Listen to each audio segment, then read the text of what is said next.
Salam, bugün həyatımızı və iş dünyamızı, bəlkə də heç xəbərimiz olmadan, kökündən dəyişən bir qüvvədən danışacağıq. Süni intellektdən. Düşünməyin ki, bu gələcəyə aid bir mövzudur. Xeyr, bu inqilab artıq baş verib və biz hamısı onun tam mərkəzindəyik. Hətta gəlin belə bir şey edək. Sizə elə indi bir sirr açım. Hazırda eşitdiyiniz bu səs, bəli, bu danışıq və bu izahı təşkil edən hər bir detal süni intellekt tərəfindən yaradılıb. Yəni, siz bu anın özündə bu texnologiyanın nəyə qadir olduğunun canlı şahidisiniz. Bax, elə bu da bizi əsas suala gətirib çıxarır. Əgər süni intellekt artıq belə məzmunlar yarada bilirsə, görəsən sizin şəxsi həyatınıza və işinizə necə təsir edəcək? Bu inqilab sadəcə texnoloqlar üçün deyil, hər birimiz üçündür. Gəlin indi bu dəyişikliyin detallarına daha dərindən baxaq. İlk növbədə gəlin bir yanlış təsəvvürü aradan qaldıraq. Süni intellekt uzaq gələcəyin bir texnologiyası deyil. O artıq indi, bu an, gündəlik həyatımızın tam mərkəzindədir. Çox vaxt bunun fərqində belə olmuruq, çünki o, həyatımıza o qədər təbii şəkildə inteqrasiya olub ki, sanki nəfəs aldığımız hava kimidir. Görmürük, amma hər an bizimlədir. Gəlin bir anlıq düşünək. Səhər telefonunuzun kilidini sadəcə ona baxaraq açırsınız. Elə deyilmi? Bax, bu süni intellektdir. Ya da sosial mediada lentinizi vərəqləyəndə qarşınıza çıxan məzmunun məhz sizin maraqlarınıza uyğun olması, bu da onun işidir. Və ya bir yerə tələsəndə sizi tıxaclardan yayındırıb ən sürətli yolla mənzil başına çatdıran o xəritə proqramları, bəli, bütün bunlar gündəlik həyatımızdakı kiçik, amma çox güclü si nümunələridir. Bütün bu kiçik toxunuşlar əslində daha böyük bir mənzərənin parçalarıdır. Süni intellekt artıq sadəcə bir alət olmaqdan çıxıb, tədricən hər birimiz üçün fərdiləşdirilmiş, gözə görünməz bir şəxsi köməkçiyə çevrilir.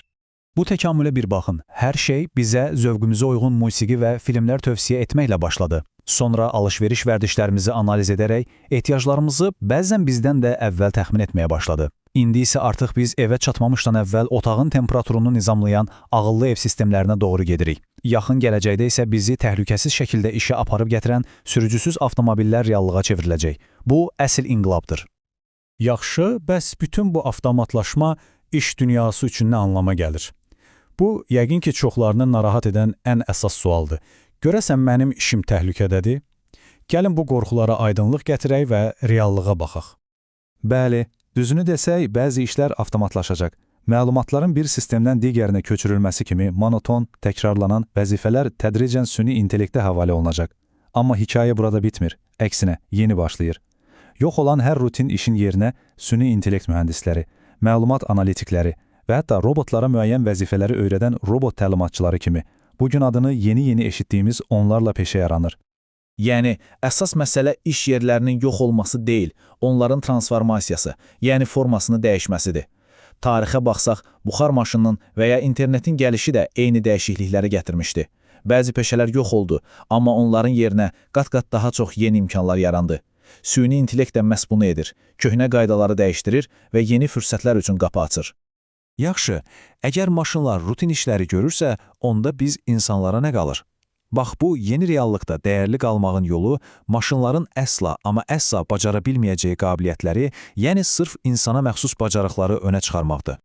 Gələcəyin iş bazarında dəyərimizi müəyyən edəcək 4 əsas super güc var. Birincisi, kreativ düşüncə. Süni intellekt mövcud olanı təkrarlaya bilər, amma sıfırdan yeni bir ideya yaratmaq insana məxsusdur. İkincisi, problem həll etmə. Alqoritmlər datanı analiz edər, amma gözlənilməz, kompleks bir problemə unikal həll tapmaq bizim işimizdir. Və ən əsası, alqoritmlər məntiqi anlasa da insan hisslərini anlamaq, yəni emosional zəka və məlumatların arxasındakı əsl mənanı görmək, yəni tənqidi təfəkkür, bax bunlar bizə əvəzolunmaz edən xüsusiyyətlərdir. Bunlar gələcəyin əsl valyutasıdır.